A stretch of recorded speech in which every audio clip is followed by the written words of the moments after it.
ഇത്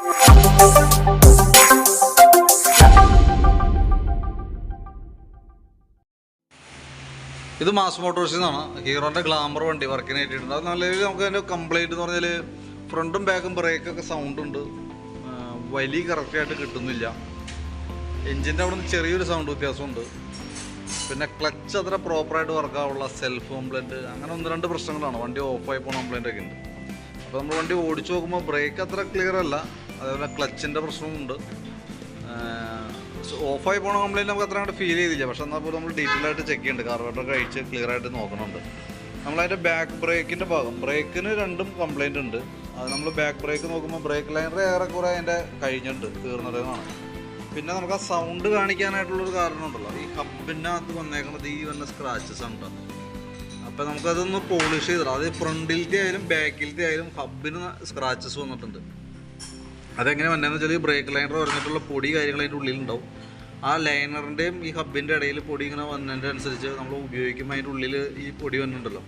അപ്പോൾ അതങ്ങനെ സ്ക്രാച്ചായിട്ടാണ് ഈ ഒരു അവസ്ഥയിലേക്ക് എത്തുന്നത്. അപ്പോൾ നമുക്കത് ക്ലിയറായിട്ട്, ഇപ്പോൾ നമുക്ക് ഇതൊക്കെ ചെറുതായിട്ട് കട്ട് ചെയ്യാനുള്ളൂ. ലേത്തിൽ കയറ്റിയിട്ട് ജസ്റ്റ് ഒന്ന് പോളിഷ് ചെയ്തിട്ടാണെങ്കിൽ ആ ബ്രേക്കിൻ്റെ ഭാഗം ക്ലിയറായി പൊക്കോളും. അതിന് ശേഷം ബ്രേക്ക് ലൈനർ മാറ്റിയാലാണ് നിൽക്കുള്ളൂ. കമ്പനി ലൈനറാണ് കിടക്കണേ, ഒറിജിനൽ ലൈനർ തന്നെ കിടക്കണത്. നമുക്ക് ഹബ്ബ് പോളിഷ് ചെയ്തിട്ട് മാറ്റിയാലാണ് അതുകൊണ്ട് ഗുണമുള്ളൂ.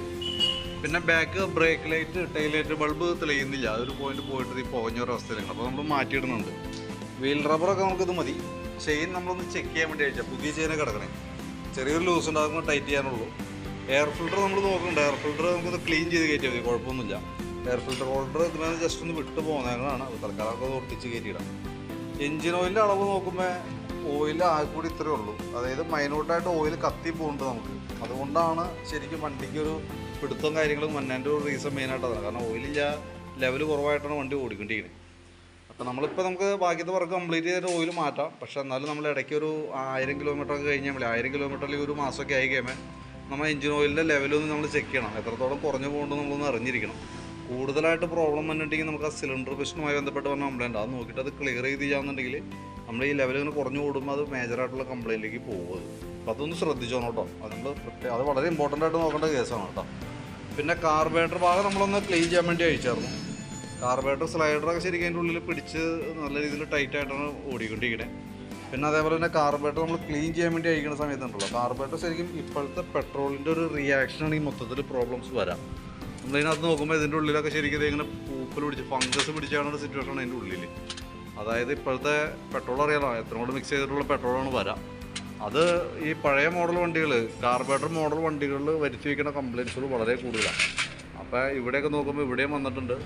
അതിൻ്റെ ഉള്ളിലൊക്കെ ക്ലാവ് പിടിച്ചിട്ട് ഇപ്പോൾ നിലവിൽ ഇതിൻ്റെ ഈ കാർബറേറ്ററിനകത്ത് വരുന്ന ഈ സ്ലോ ജെറ്റ് ഉണ്ടല്ലോ, സ്ലോ ജെറ്റിൻ്റെ ഈ തുമ്പൊക്കെ നമ്മളിപ്പോൾ ഇത് ക്ലീൻ ചെയ്യാൻ വേണ്ടി അയക്കുന്ന സമയത്ത് തുമ്പൊക്കെ അതിൻ്റെ ഉള്ളിൽ ഒടിഞ്ഞിട്ടാണ് ഇരുന്നതാണ്. നമ്മൾ അഴിച്ചെടുക്കുമ്പോൾ അത് ഒടിഞ്ഞതിൻ്റെ ഉള്ളിലേക്ക് അത്രയ്ക്ക് ടൈറ്റായിട്ടാണ് അതിൻ്റെ ഉള്ളിൽ വന്നതാണ്. അപ്പോൾ ശരിക്കും അതിൻ്റേതായിട്ടുള്ളൊരു പ്രോബ്ലംസ് വണ്ടി കാണിക്കും. കാരണം ഞാൻ ഓഫായി പോകണ പ്രശ്നം, കാരണം സ്ലോ ജെറ്റാണ് ആ കംപ്ലയിൻറ്റ് വന്നേക്കണേ. സ്ലോ ജെറ്റിൻ്റെ പ്രോബ്ലംസ് രാവിലെ കൂടുതലായിട്ട് കാണിക്കും. അത് ശരിക്കും നല്ല രീതിയിൽ നമുക്കിപ്പോൾ ഇതിൻ്റെ ഉള്ളിൽ ഒടിഞ്ഞിരിക്കുന്ന പീസ്. ഇതിൻ്റെ പ്രത്യേകത എന്ന് വെച്ചാൽ വളരെ സെൻസിറ്റീവായിട്ടുള്ള ഭാഗമാണ്. ഇതിൻ്റെ ഈ തുമ്പാണ്, എനിക്ക് ഇവിടെ കുറച്ചുകൂടി ഉണ്ട്, ചെറുതായിട്ടുണ്ട്.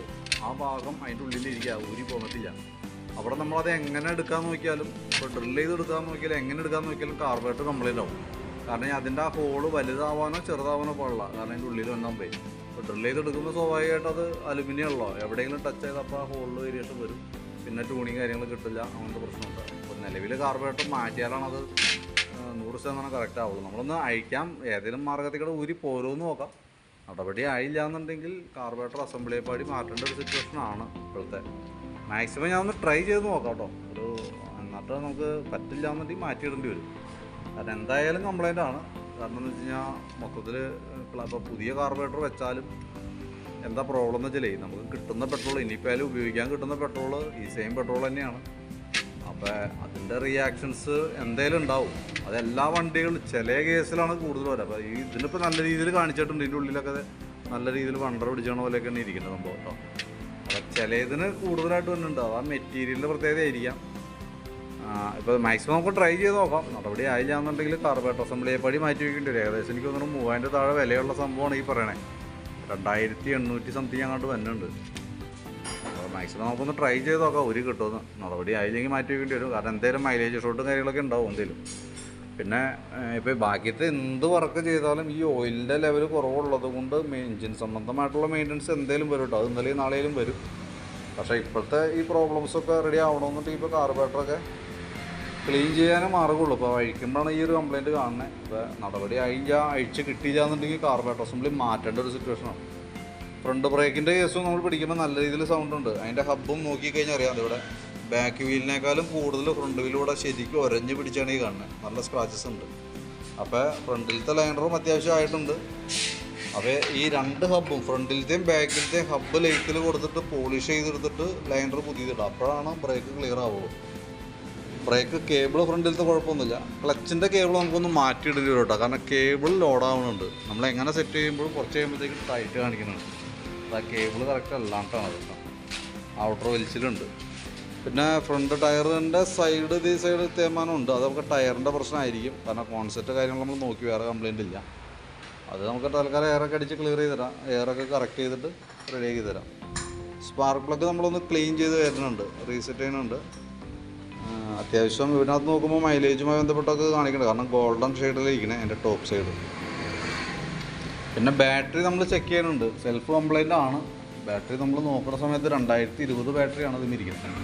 അപ്പോൾ ബാറ്ററി മാറ്റി വെച്ചാലാണ് നമുക്ക് സെൽഫ് റെഡിയാക്കാൻ പറ്റുള്ളൂ. കാരണം എന്ന് വെച്ച് കഴിഞ്ഞാൽ ബാറ്ററി ഇപ്പോൾ വോൾട്ട് നോക്കുമ്പോൾ നോക്കിക്കോട്ടോ, വോൾട്ട് 12.5 വോൾട്ട് കാണിക്കുന്നുണ്ട്. ബാറ്ററി ഇപ്പോൾ നമ്മൾ ടെസ്റ്റിലേക്ക് വിട്ടേക്കാണ് കംപ്ലയിൻസിൻ്റെ കേസ് അറിയാൻ വേണ്ടിയിട്ട്. ഇവിടെ നിലവിൽ വോൾട്ട് ഉണ്ടെങ്കിലും ബാറ്ററി കംപ്ലയിൻ്റ് ആണ്. അപ്പോൾ ബാറ്ററി മാറ്റി വെച്ചാലാണ് നമുക്കത് റെഡിയാക്കാനായിട്ട് പറ്റുള്ളൂ. ബാറ്ററി മാറ്റി വെച്ചിട്ട് നമുക്ക് വർക്കിംഗ് ആക്കാം. സെൽഫ് മോട്ടർ തൽക്കാലം നമ്മൾ അഴിച്ച് റിപ്പയർ ചെയ്യേണ്ട ആവശ്യം. കാരണം സെൽഫ് മോട്ടറിനകത്തും കംപ്ലയിൻറ്റ് വരും കേട്ടോ. അപ്പോൾ നമ്മൾ ബാറ്ററി മാറ്റി വെച്ച് കഴിഞ്ഞാൽ ബാറ്ററിയുടെ കംപ്ലയിൻറ്റ് മാറും. പിന്നീട് ഇപ്പോൾ സെൽഫിൻ്റെ കംപ്ലയിൻറ്റ് വന്നുകൂടായില്ല. സെൽഫിൻ്റെ കംപ്ലയിൻറ്റ് വരാമെന്ന് പറഞ്ഞാൽ ഈ ഇതിനകത്ത് മോട്ടറിൻ്റെ ഉള്ളിലൊരു കാർബൺ ഉണ്ട്. ആ കാർബൺ തീർന്നു കഴിഞ്ഞാൽ വീണ്ടും സെയിം കംപ്ലയിൻറ്റ് കാണിക്കും. അപ്പോൾ നമുക്ക് ബാറ്ററി മാറ്റി വയ്ക്കുമ്പോൾ ആ കൂട്ടത്തിക്കടെ വേണമെങ്കിൽ ഇതുകൂടി മാറ്റിയിടാം. അതിൻ്റെ ഉള്ളിലുള്ള കാർബൺ വേണമെങ്കിൽ മാറ്റാം. അങ്ങനെ അതല്ലെങ്കിൽ കാർബൺ തീർന്നിട്ട് മാറ്റിയാലും മതി. അപ്പോൾ 2 കേസ് പറഞ്ഞതിൻ്റെ കാരണം എന്ന് വെച്ചാൽ ബാറ്ററി മാറ്റി വെച്ചിട്ട് ചിലപ്പോൾ കുറച്ച് ദിവസങ്ങൾ കഴിഞ്ഞിട്ടോ അല്ലെങ്കിൽ കുറച്ച് നാൾ കഴിഞ്ഞിട്ടായിരിക്കും മോട്ടറിൻ്റെ കംപ്ലയിൻറ്റ് വരാം. നേരെ മറിച്ച് മോട്ടർ കാർബൺ മാറ്റുകയാണെങ്കിൽ പിന്നെ നമുക്ക് ആ ഒരു പ്രോബ്ലം ഉണ്ടാവില്ല. അപ്പോൾ അതുകൂടി വേണമെങ്കിൽ നമുക്ക് കൂട്ടത്തിലൊക്കെ ചെയ്തു പോകണമായിരിക്കും നല്ല. ശരിക്കും പറഞ്ഞാൽ അതുകൂടി ചെയ്യുന്നതായിരിക്കും നല്ലത്. കാരണം അതിൻ്റെ ഉള്ളിലത്തെ അവസ്ഥ എങ്ങനെയാണെന്ന് നമുക്ക് അറിയില്ലല്ലോ. പിന്നെ അതേപോലെ സർവീസ് വർക്കാണ് പിന്നെ പറഞ്ഞത്. വാട്ടർ സർവീസും ഉണ്ട്. അപ്പോൾ നിലവിൽ നമുക്ക് ഈ കണ്ടീഷനിൽ തന്നെ നമുക്ക് അതിൻ്റെ ഉള്ളിലൊക്കെ അത്യാവശ്യം ചെളിയുണ്ട്. അപ്പോൾ ഈ കണ്ടീഷനിലൊന്ന് കഴുകുകയാണെങ്കിൽ പറ്റാൻ സമയം കിട്ടുകയാണെങ്കിൽ നമുക്ക് അതും കൂടി ആ രീതിയിൽ ചെയ്യാം. കാരണം അതിൻ്റെ ഉള്ളിലൊക്കെ ചെളിയുണ്ട്. അപ്പോൾ നമുക്ക് ഫുള്ളായിട്ട് നീറ്റായിട്ടൊന്ന് വാഷ് ചെയ്ത് പോകാം. സമയം കിട്ടുകയാണെന്നെങ്കിൽ പറയാൻ കാരണം എന്ന് വെച്ചാൽ ലെയ്ത്തിലേക്ക് പോയി വരുമ്പോൾ ഒരല്പം താമസം വരും വണ്ടി. മറ്റേ ഹബ്ബൊക്കെ പോയിച്ചും വരുമ്പോഴേ. അപ്പോൾ അതിൻ്റെ ഒരു ഡിലേ ഉണ്ടാവും. അപ്പോൾ അത് സമയത്തിനുള്ളിൽ കിട്ടിയാലാണ് നമുക്ക് ക്ലിയർ ചെയ്യാൻ പറ്റുള്ളൂ. ഇപ്പം നിലവിൽ നമുക്ക് മാറ്റേണ്ടതായിട്ടുണ്ടല്ലോ. ഫ്രണ്ടിലത്തെയും ബാക്കിലത്തെയും ബ്രേക്ക് ലൈനർ മാറ്റിയിട്ട് ഹബ്ബ് പോളിഷ് ചെയ്താലാണ് ബ്രേക്കിൻ്റെ കേസ് റെഡി ആവുള്ളൂ. പിന്നെ സെൽഫ് വർക്ക് ചെയ്യാത്ത ബാറ്ററിയാണ്. ബാറ്ററി മാറ്റിയിട്ട് പറ്റുന്നുണ്ടെങ്കിൽ ഞാൻ വർക്ക് ചെയ്യിച്ച് നോക്കാം. മോട്ടറിൻ്റെ കാർബൺ കൂടി മാറ്റേണ്ടി വന്നാൽ കാർബൺ കൂടി അയച്ച് മാറ്റാം. കാരണം പഴക്കത്തിൻ്റേതായിട്ടുള്ള പ്രോബ്ലംസ് ഉണ്ടാവും. ഇനി അതല്ലെങ്കിൽ നമുക്ക് വേണമെങ്കിൽ തൽക്കാലം മോട്ടോർ കാർബണിൻ്റെ കേസ് സ്കിപ്പ് ചെയ്തിടാം. പിന്നീട് കംപ്ലയിൻറ്റ് ഇപ്പോൾ സെൽഫിൻ്റെ കംപ്ലയിൻറ്റ് കാണിച്ചിട്ട് ചെയ്താലും മതി.